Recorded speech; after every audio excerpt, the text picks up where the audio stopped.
Trent Lawson made a mistake that would eventually cost him almost the rest of his life. It did not begin when he moved millions of dollars through shell companies, nor when he convinced himself that a few powerful relationships in finance and the legal world could protect him from every consequence. It began much more simply on the day he looked at me and decided that a 70-year-old man with silver hair, an old flannel shirt, and a rusting 1998 Ford pickup was not someone he needed to worry about. In Trent's eyes, I was just Natalie's father, an old man living in a quiet wooden house in upstate New York, with no visible wealth, no obvious power, and certainly no ability to stand against someone like him. So when Natalie told him she wanted to leave, Trent did not hesitate to threaten her. He said he could destroy her career, leave her with nothing, and, if necessary, burn my house to the ground, just to prove that no one walked out of his life unless he allowed it. Trent said those things because he believed he was the most dangerous man in the story. What he did not know was that before I became an old man who spent his afternoons repairing a worn-out Ford in the yard, I had spent 30 years with the United States Marshals Service, hunting murderers, drug traffickers, armed fugitives, and men so dangerous that most ordinary people would have crossed the street just to avoid them. I had been retired for years, but some instincts do not disappear simply because a man turns in his badge. That afternoon, around 2 o'clock, I was leaning under the hood of the Ford behind the house, trying to figure out why the engine had started vibrating whenever I accelerated. The truck was nearly 30 years old by then. The driver's door groaned every time I opened it. The blue paint had faded after years of snow and sunlight, and the heater seemed to work only when it felt like it. Evelyn had told me countless times to replace it, but I always gave her the same answer. If something could still do its job, there was no reason to throw it away. Maybe I understood that old truck better than most people did, because at 70, I had started to notice how quickly the world judged old things by their appearance before bothering to ask what they were still capable of.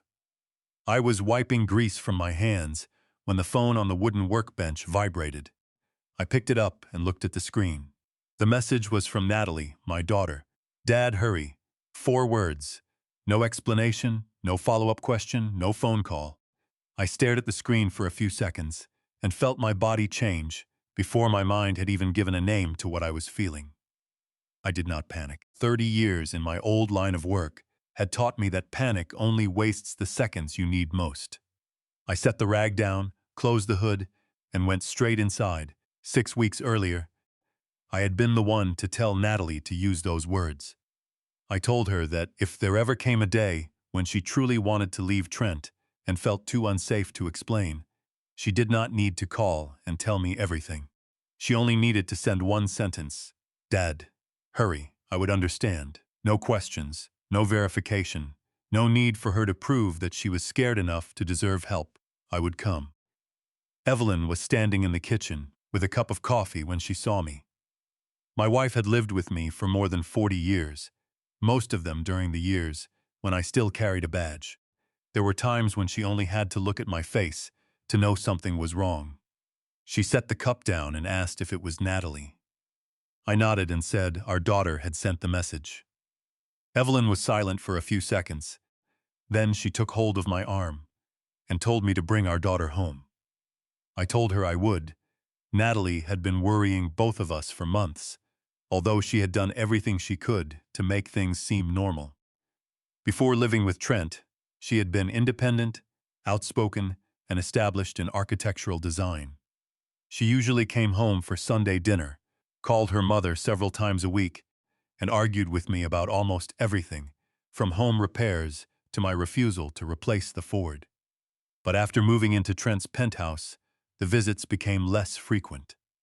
Natalie started canceling dinners at the last minute, usually saying Trent had an event or unexpected business. Sometimes she would be speaking naturally to Evelyn on the phone and suddenly lower her voice when Trent entered the room. None of those things alone proved anything, but I had spent 30 years noticing the things most people ignored. One evening, Natalie came home for dinner, and Evelyn noticed a bruise near her wrist. When she asked about it, Natalie said she had hit it against a cabinet.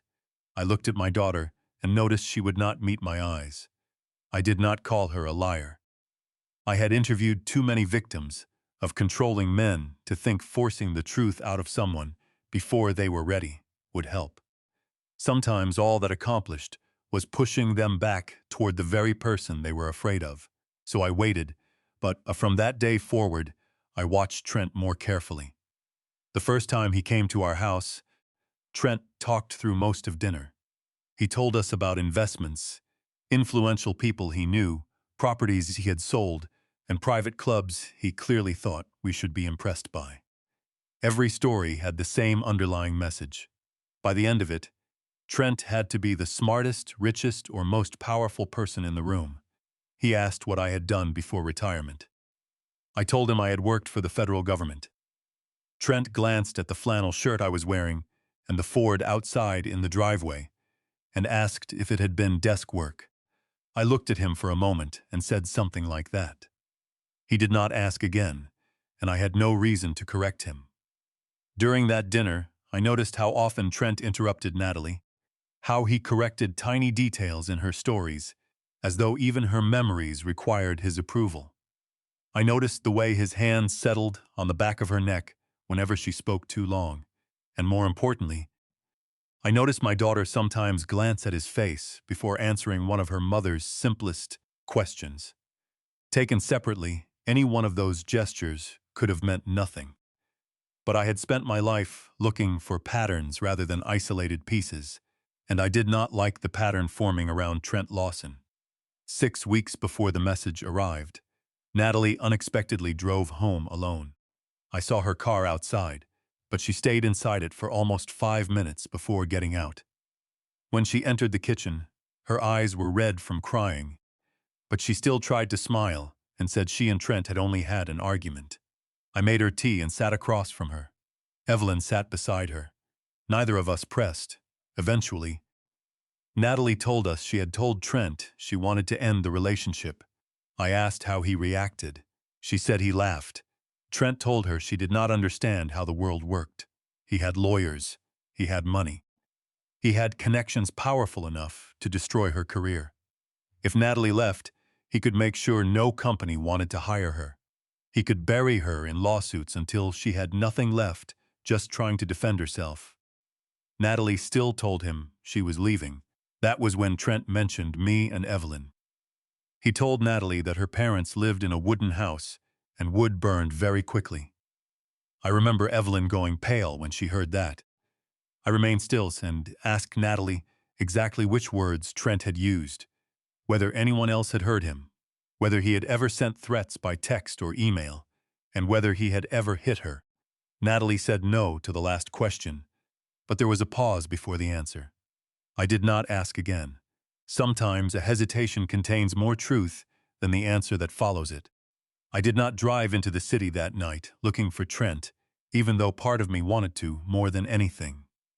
30 years on the job had taught me that anger was not a plan. I had arrested too many men because they lost control once and left behind evidence they never should have created. I had no intention of becoming one of them. I simply told Natalie that if she was not ready to leave yet, I would not force her. But if the day came when she decided to go and needed me immediately, she should send the message we had agreed on. 6 weeks later, those words were on my screen. I climbed into the Ford and headed toward the city. For the first 20 minutes, I drove like any other 70-year-old man, holding a steady speed with both hands resting comfortably on the wheel. But in my head, I had already started reconstructing Trent's building. I had only visited the penthouse twice, but I remembered the main lobby, the underground parking entrance, the private elevators, the emergency stairwell, and the service exit in the rear. I had always had a habit of identifying exits the moment I entered an unfamiliar place. Evelyn used to joke that I could not sit down in a restaurant without knowing where the kitchen door was. She was right. My phone rang after I reached the highway. Natalie was calling. I answered and told her I was coming. For several seconds, I heard only her breathing. Then she said Trent was supposed to be in a meeting until 4, and she was packing clothes, personal documents, her laptop, and a few important belongings. I checked the time. It was 2:47. I told her not to try to take everything. Anything replaceable could be left behind. Natalie went quiet, then said she should have left months earlier. I told her we were not dealing with what she should have done months ago. We were dealing with today. What scared her most was not walking out of the apartment. She was afraid of what Trent would do afterward. I did not comfort her with the lie that he would calm down, because I did not believe it. I simply said, I know. Natalie asked what would happen if Trent came back early and tried to stop us. I told her not to argue, not to threaten him with the police, and not to tell him where she was going. When I arrived, she would take her things and walk out with me. If Trent tried to stop us, I would handle it. Natalie had heard me say, I'll handle it hundreds of times in her life. When her first car broke down at night, I handled it. When the roof leaked, I handled it. When she was a child and someone bullied her at school, I had said the same thing. What she had never known was that in my old life, handling it sometimes meant tracking a murderer across 3 states or stepping through a doorway while knowing the man inside was armed. I had deliberately kept that world away from my family. I wanted Natalie to grow up with a father, not with stories about the men I used to hunt. When Trent's tower appeared at the end of the avenue, I looked at my reflection in the rearview mirror. 70 years old, silver hair, wrinkled skin, an old jacket. That was exactly the man Trent thought he was dealing with. And I realized I had an advantage his money could never buy. He underestimated me. People who are arrogant enough usually reveal themselves fastest when they believe the person across from them does not matter. The doorman looked suspiciously at the Ford when I stopped outside, but Natalie had already called down, so I was allowed upstairs. The penthouse door opened after my second knock. My daughter stood there, with 2 suitcases and a laptop bag. Behind her, the apartment looked like a luxury hotel, with floor-to-ceiling windows overlooking Manhattan, but all I saw were Natalie's shaking hands. I did not ask more questions. I picked up the heavier suitcase and told her we were leaving. We had just reached the elevator when the opposite doors opened. Trent stepped out. His meeting had ended early. I felt Natalie stiffen beside me. Trent looked at her, then at the luggage, then at me. He smiled in a way I had seen many times on men who thought they had just caught someone defying them. You called this old man to save you?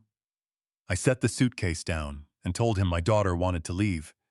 Trent said it had nothing to do with me. I told him Natalie was my daughter.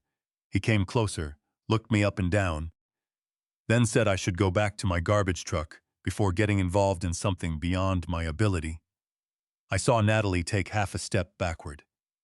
I also understood what Trent wanted. He did not merely want to keep her there.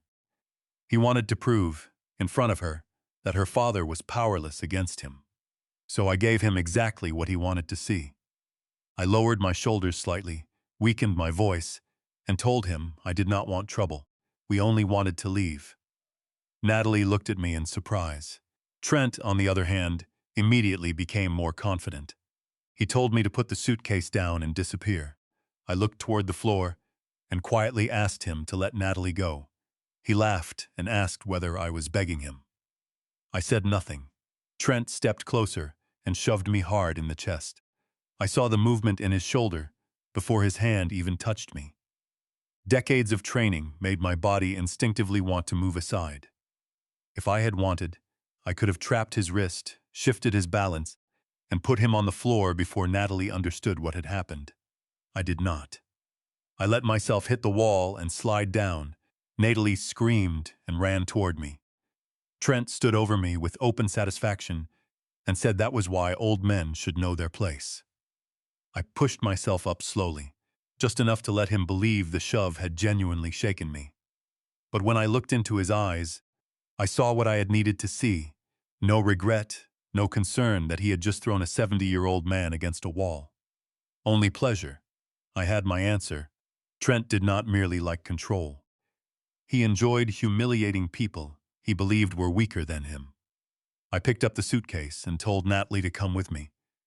Trent did not stop us again because he had already received the feeling of victory he wanted.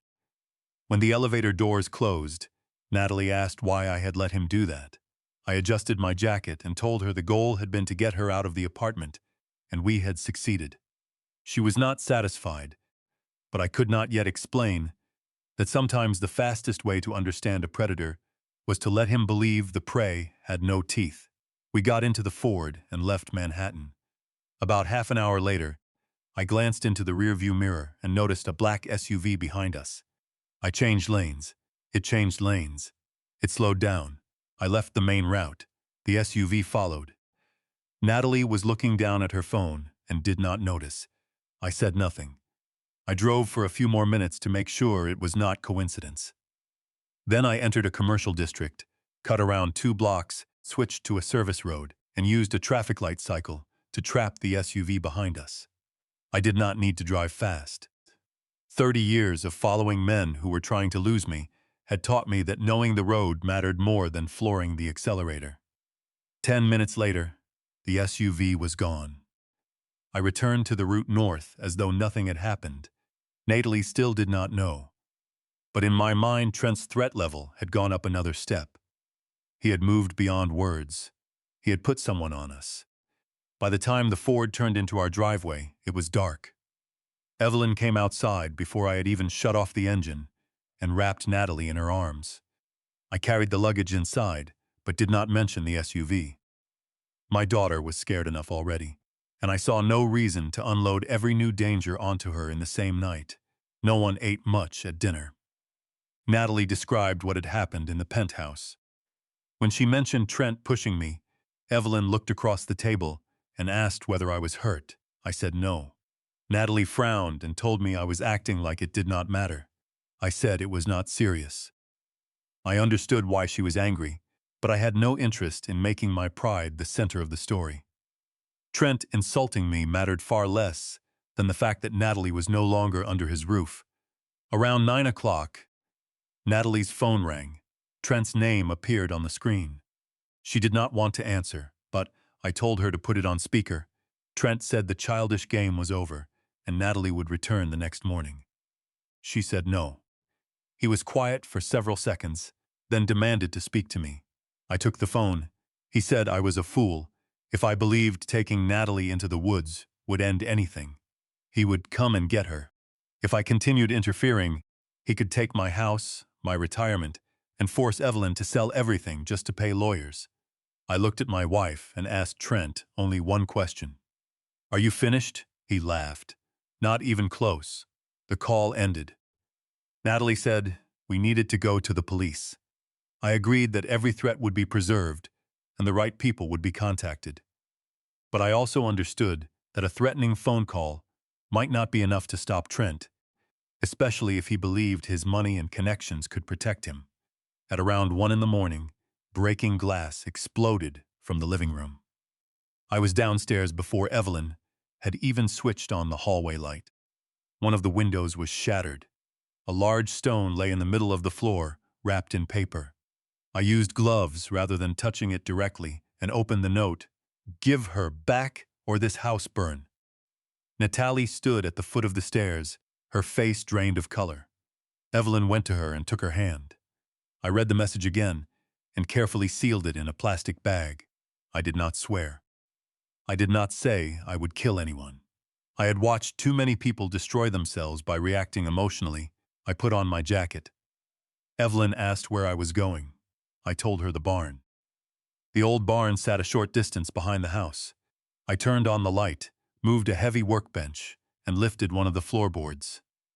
Beneath it was a steel safe Natalie had never known existed. I entered the combination and opened it. Inside were parts of a life my daughter had almost never seen. A small case containing my U.S. Marshal badge, a ballistic vest, communications gear, miniature cameras, motion sensors, and civilian surveillance equipment I had legally kept or acquired after retirement. I picked up the badge. The metal was cold in my palm. I had not worn it for years. I did not need to put it back on that night. but holding it was enough to remind me that the man who had once carried it had never completely disappeared. For the next 3 hours, I worked around the property. I placed cameras at the gate, along the driveway, behind the barn, near the tree line, and in the dark corners most people would ignore. I set up layered motion sensors, so anyone approaching from the road or trying to circle through the woods would trigger an alert long before reaching the house. I was not turning my home into a battlefield. I was making sure nobody could approach unseen. By the time I went back inside, dawn was beginning to lighten the sky. Natalie was still on the couch, with a blanket wrapped around her shoulders. She asked what I had been doing. I told her I was making sure that next time they came, we would see them first. Natalie stared at me for a long time. I knew she was trying to reconcile the man who had just spent 3 hours working in darkness with the trembling old father she had seen at Trent's penthouse. She could not yet.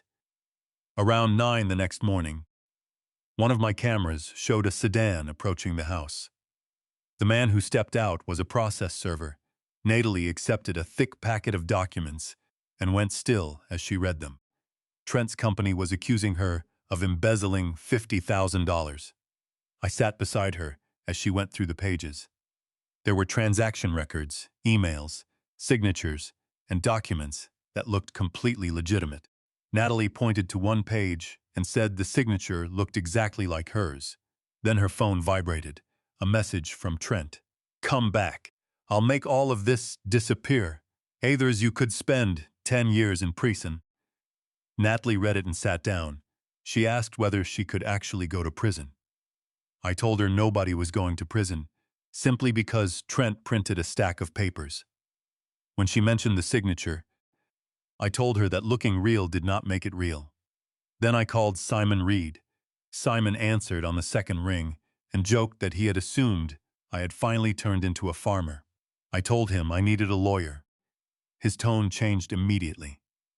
More than 20 years earlier, when Simon had been a young federal prosecutor assisting on a narcotics case, I had pulled him out of a vehicle seconds before gunfire shattered the windows. Simon had never forgotten it.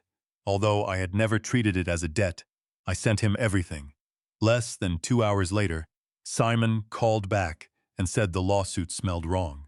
The first problem was Judge Barrett, who had signed several of the relevant orders. Simon discovered Barrett had handled a surprising number of cases involving Trent's companies or his associates.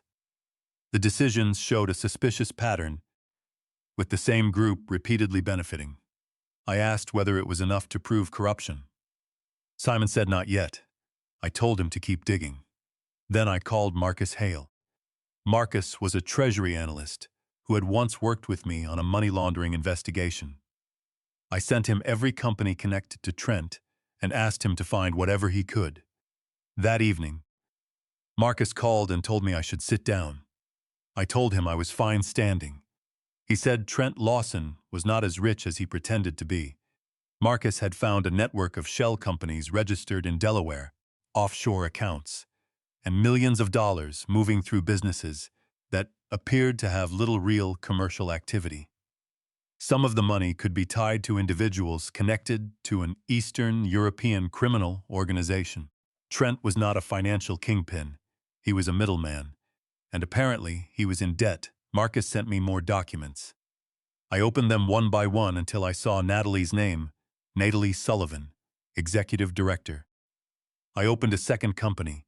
Her name was there too. A third, Agon. I called Natalie into the room. She looked at the first company and shook her head. She had never heard of it. The second meant nothing to her either. Neither did the third. I understood immediately. Trent had used Natalie's personal information and electronic signatures to place her in executive positions on paper. If the government ever investigated the money trail, her name would sit directly inside the corporate structure. My daughter had not merely been Trent's girlfriend. She had been his prepared legal shield. Natalie sat down, the color draining from her face, and asked whether he had really been planning to let her take the blame. I looked at her. Yes. She turned away. Then memory started coming back. Times Trent had handed her papers and told her they were routine business insurance.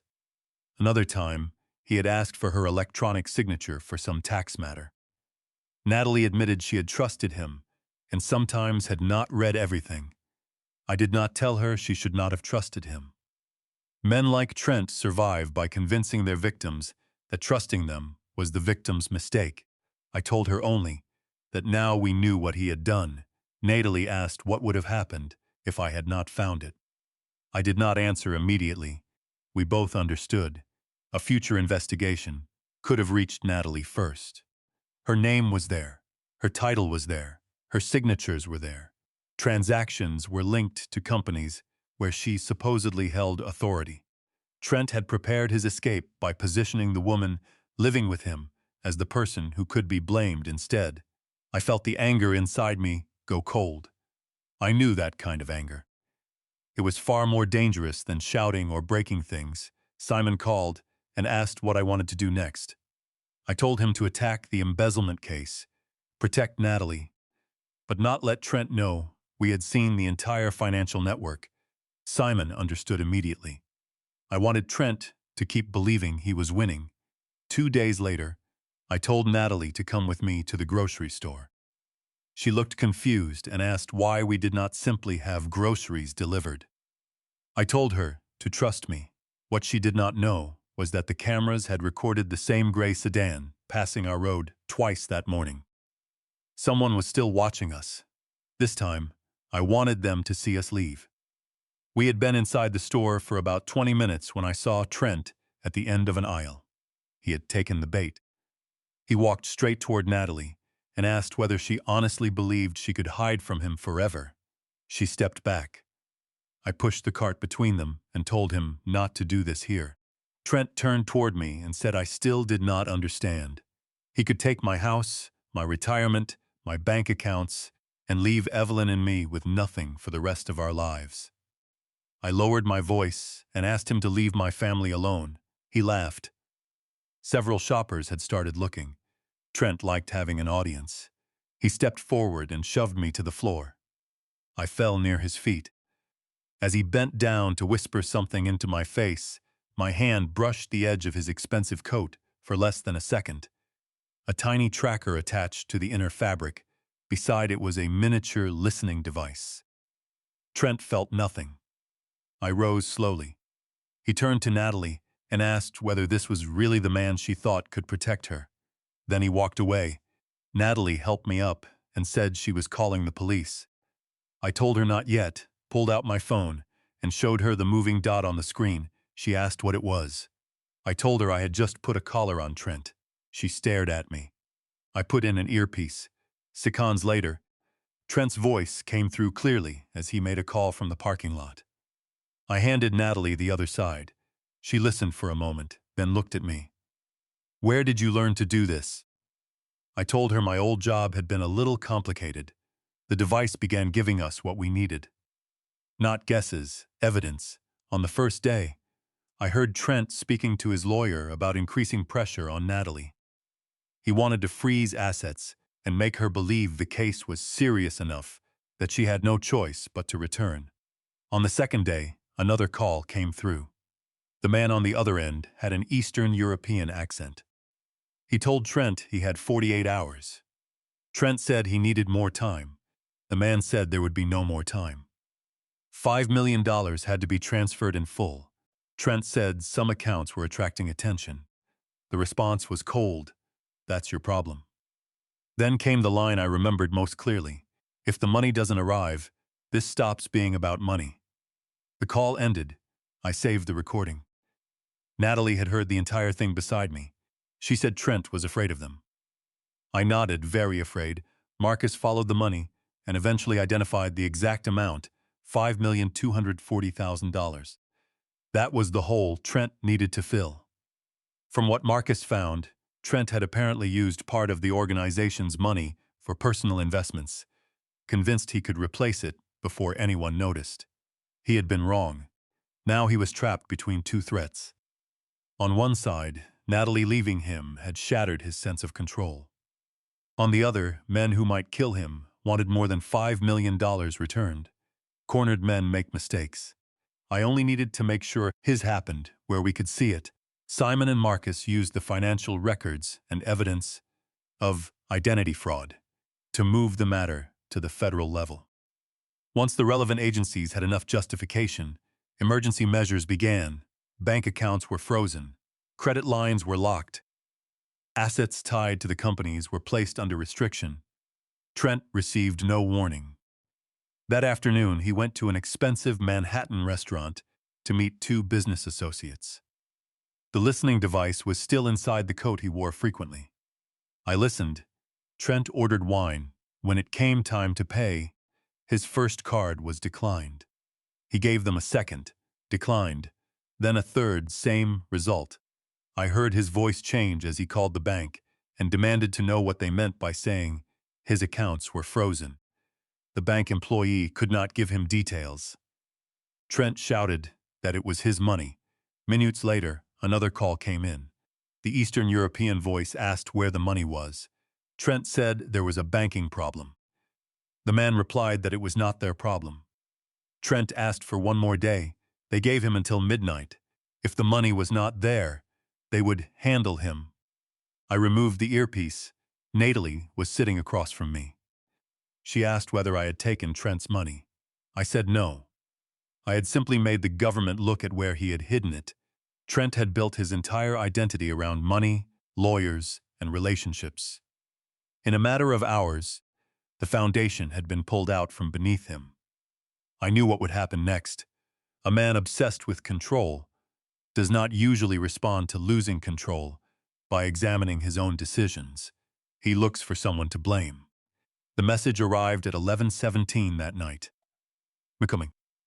Natalie read it and went pale. She said we had to leave. I said no. She reminded me Trent might bring people with him. I told her I knew. Then I opened the cabinet near my office and removed the ballistic vest. My daughter froze. I placed a small case on the table and opened it. Inside was the badge. United States Marshal.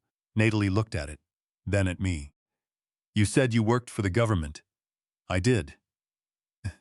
"You never said." I told her I had never wanted her to grow up surrounded by those stories. Evelyn entered the room. Natalie turned toward her mother and asked whether she had known. Evelyn said she knew enough. Then my wife told our daughter some of the things I had always avoided telling her. The years spent chasing armed fugitives, the calls at 2 in the morning, the times I came home with injuries and claimed they had been accidents. One time I tracked a drug kingpin through wilderness for days and came home with 3 broken ribs. Natalie stared at me for a long time. Then she asked whether, at the penthouse, I could have stopped Trent from pushing me. I nodded. She asked about the grocery store too. Yes. Then why did you let him do it? I looked at my daughter. Because Trent needed to believe I was weak. I brought them to the surveillance monitors. The screens showed the gate, the driveway, the tree line, the barn, and the rear of the house. I told Natalie that Trent believed he was coming to the home of 2 old people. But once he crossed that gate, we would see him. Natalie asked what I planned to do. I told her I was not doing it alone. I called Arthur Vance. Arthur was now a deputy director with the United States Marshals Service and had worked with me for years. When he heard my voice, he immediately asked what had happened. I told him we had a target connected to an active money laundering investigation, a credible threat of violence, the possibility of firearms, and a civilian who needed protection. Arthur asked for the location. I sent it. He asked how long until the target arrived. I said maybe 2 hours. Arthur said his people would get there first. The FBI was notified as well, because the financial case had become a federal organized crime investigation. Before long, unmarked vehicles arrived from the rear access road. Agents spread through the woods. No sirens, no flashing lights, nothing to tell an approaching man that the house was surrounded. Arthur came in through the back door and looked me up and down. Long time. I pointed to the vest. We picked strange reunions. He looked at my surveillance setup and asked whether I had installed it myself. I told him retirement gave me free time, Arthur wanted me inside the house when Trent arrived. I refused. He asked whether I had forgotten I was 70. I thanked him for reminding me. Eventually, we compromised. I could remain on the porch, but I would not act unless there was an immediate threat. The 12-gauge shotgun sat in darkness beside the chair as a last resort, not because I intended to play hero. I made coffee and sat down in the rocking chair. Evelyn looked at me through the doorway. Feels like the old days. I'm a lot older now. She said I was just as stubborn. Natalie stood behind her mother. I knew she had never seen me this way, not because of the gun, because I did not look afraid in the way she expected an ordinary man to look afraid. The truth was that I still felt the tension. 30 years had simply taught me not to let it decide what I did. People who have truly lived around violence for a long time rarely become excited by it. They simply learn how to wait. At 2:14 in the morning, the first sensor triggered. I looked toward the small monitor near the door. A black SUV appeared. It did not slow at the gate. The vehicle smashed through, bending the metal, then accelerated into the driveway. I remained seated. The SUV stopped about 30 yards from the porch. 3 men got out. Trent was in the middle. The other 2 wore dark clothing. I watched the way they moved, how their hands stayed near their sides, how their eyes swept the property. They were armed. Trent walked toward me. "Old man." I took another sip of coffee. "You're late." He stopped. He looked nothing like the man from the penthouse. No perfect suit. No polished confidence. His hair was disordered, his eyes red, his shirt wrinkled, and his face hollow from lack of sleep. "What did you do?" I set my cup down. "You'll need to be more specific. My accounts." I nodded. $5,240,000. Trent stopped moving. The 2 men with him looked at him. I continued. "That's what they're demanding from you, isn't it?" His face went pale. "How do you know that?" I leaned back. "You should pay more attention to your expensive coats." He stared at me. I held 2 fingers close together. "GPS, microphone. You carried both of them around Manhattan for me." Trent looked as though he could not process the words. I mentioned the call in the car, the 48-hour deadline, the restaurant, and midnight. He started looking into the darkness around the property. "Who are you?" I stood slowly. The hunched shoulders were gone. The trembling hands were gone. The old father, who had begged him in the penthouse, was gone. "My name is Jack Sullivan." I looked directly at him. 30 years with the United States Marshals Service. Trent stepped backward. He said I was lying. I told him I was not.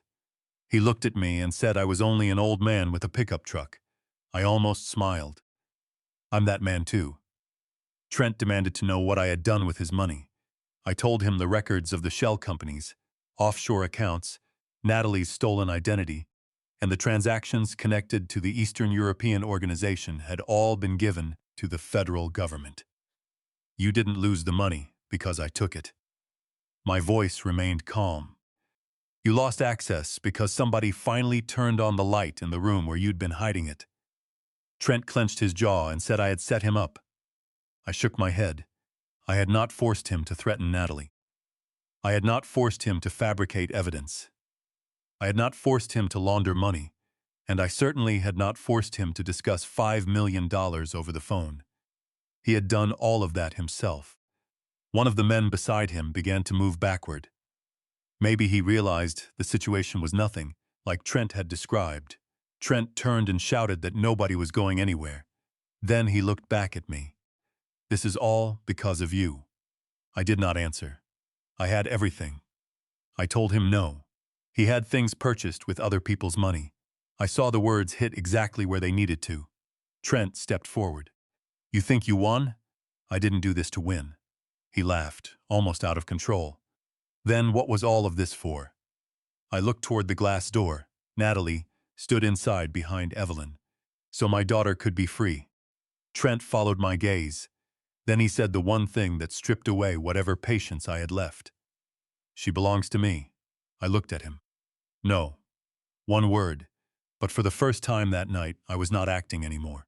Trent saw something in my face, but rather than stop, He did what men like him often do when control slips away. He escalated. He pointed at me. Kill him. The two men did not immediately move. Trent shouted again. I said kill him. I did not move. My thumb pressed a small button in my palm. In an instant, the entire property flooded with white light. High-intensity spotlights ignited from the roof, the barn, and positions throughout the tree line. Trent and the two gunmen instinctively shielded their eyes. Then red laser dots appeared across their bodies. One, then many, chest shooters, head. A voice thundered from the darkness. Federal agents! Drop your weapons! Agents emerged from the trees behind the barn and along both sides of the driveway. The gunman looked around and understood immediately that there was no escape. The first dropped his weapon. The second hesitated for a few seconds, then let his gun fall, raised both hands, and went to his knees. Trent remained standing in the middle of the driveway. I stepped down from the porch. Trent. He looked at me. Get on your knees.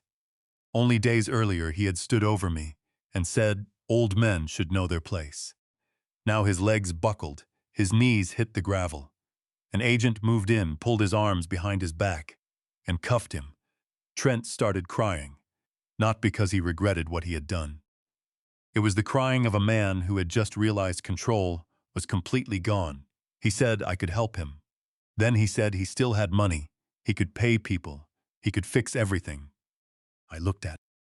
You still don't understand, do you? Trent lifted his head. The money is what brought you here. Agents pulled him to his feet. As they led him past me, he stopped and asked whether I felt any pity. I looked at the man who had threatened to burn my home, who had tried to make my daughter take the fall for his crimes, and who had believed fear could force another human being to stay with him. The day you pushed an old man to the floor, you thought you were proving you were strong. Trent said nothing. All you really did was show me exactly what kind of man you were. They put him in the vehicle. The door closed. I stood in the driveway and watched the convoy leave the property. I did not feel victorious. There was no cinematic rush of satisfaction, only the sense that a weight had begun lifting from my family. When I turned back toward the house, Natalie was standing in the doorway. She had seen everything. I went inside, my daughter wrapped her arms around me. For a long time, neither of us spoke. Finally, she whispered that she had always thought I was just an old man who fixed trucks. I looked at her. I am an old man who fixes trucks. Natalie laughed through her tears. It was the first genuine laugh I had heard from her in months. But Trent's arrest did not end everything overnight. In fact, it only opened the door to a much larger investigation. When federal agencies began examining the financial network in full, they uncovered additional shell companies, offshore accounts, and people who had not appeared in Marcus's original research. Computers were seized, phones were analyzed, and money trails hidden behind layers of corporations began to emerge. I did not participate in the investigation directly. I was retired, and it was no longer my case. But Simon and Marcus continued updating me on anything that affected Natalie. Every few days, another layer came off. Several people connected to the Eastern European organization were arrested. Some fled and were later tracked down. The weakest members began cooperating with prosecutors when they understood how much evidence the government had. Every statement opened another door. Judge Barrett was not spared either.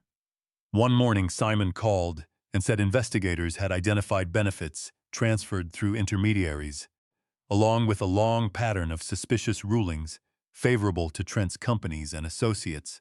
Once the financial trail was laid beside Barrett's judicial history, the pattern was impossible to dismiss as coincidence. The man Trent had trusted to manipulate the legal system became part of the case against him.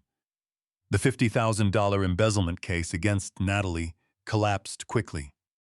Digital forensics showed that several emails had been created from accounts she did not control. Electronic signatures had been used when she was somewhere else, and some IP addresses led directly back to Trent's offices.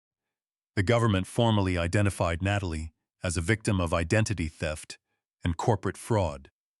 The day Simon called with the news, Natalie was sitting in the kitchen with Evelyn. I stood near the doorway and listened. My daughter did not react immediately.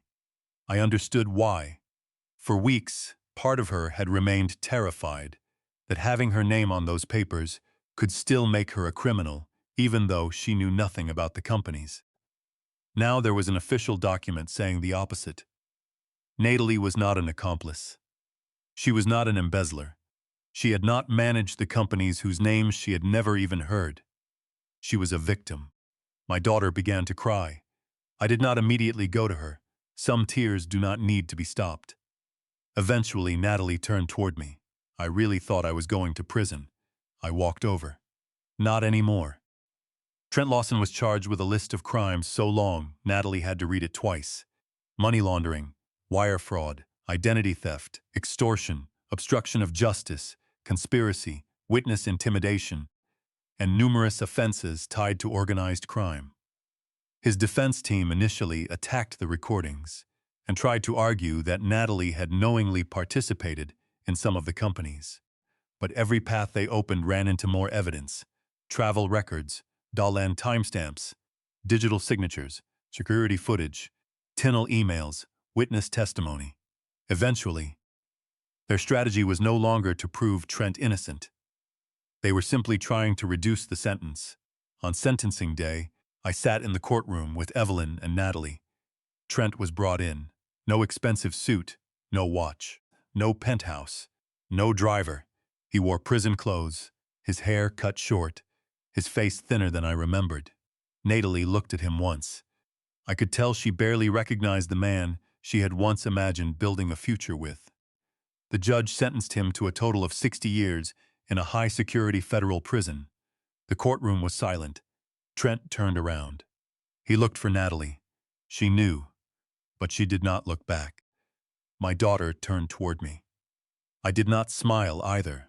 30 years in law enforcement had taught me that a prison sentence could not give back the nights Natalie had lost to fear.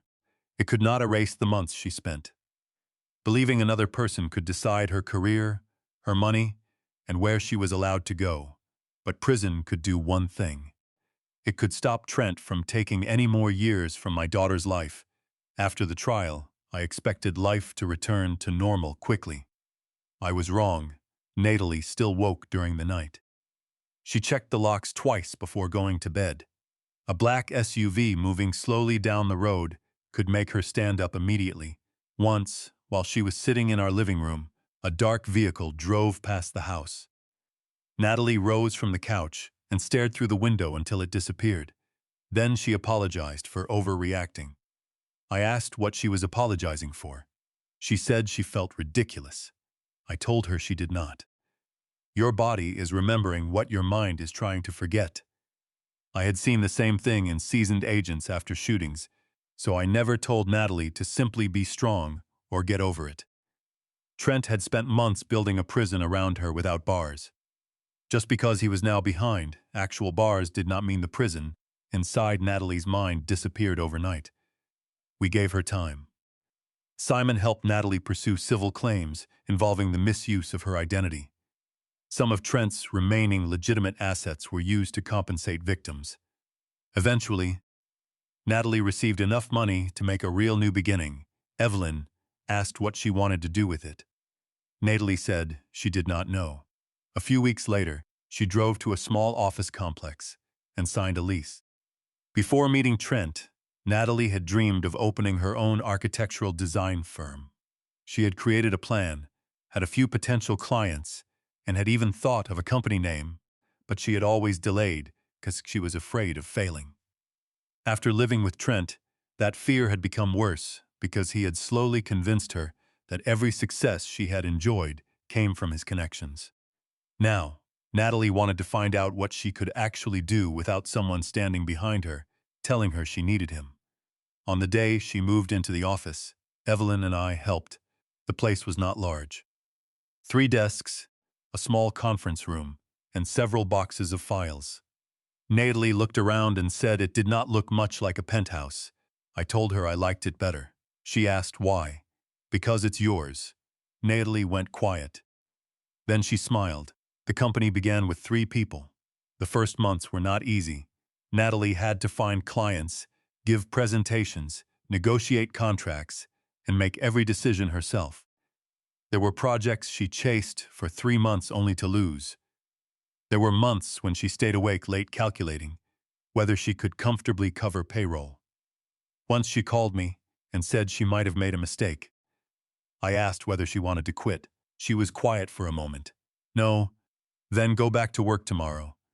She told me that was terrible emotional support. I said I had never claimed to be good at it. A year later, the company had 12 employees.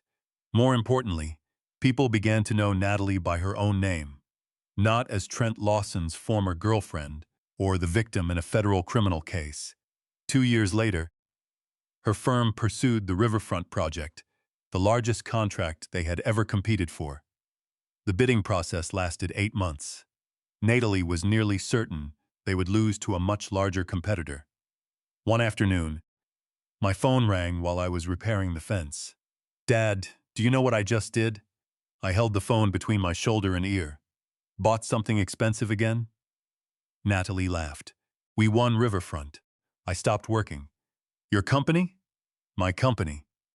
I was silent for a few seconds. "I'm proud of you." Natalie did not answer immediately. I heard her take a deep breath on the other end.